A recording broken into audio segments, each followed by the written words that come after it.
These video tutorials learn how you can partition your Windows 11 hard drive. So let's dive in.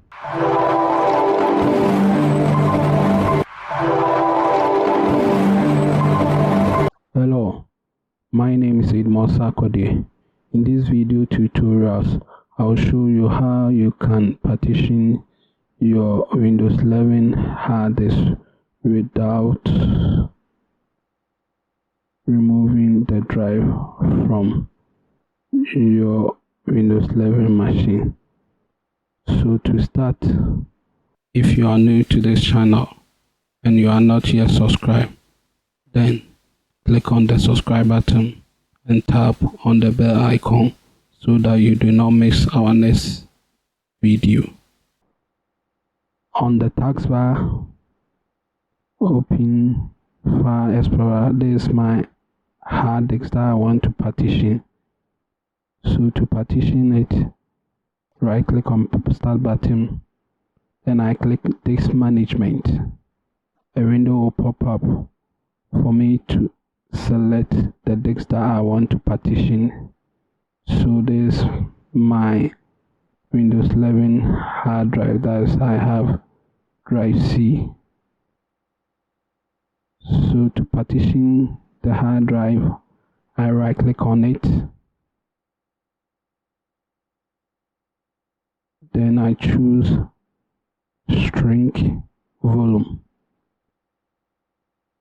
This will let me specify the drive size that I want to partition my drive C on my Windows 11.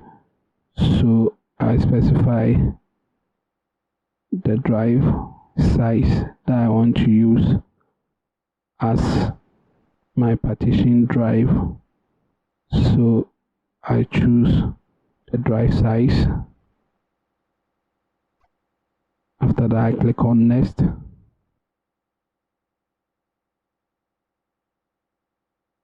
This will partition the drive.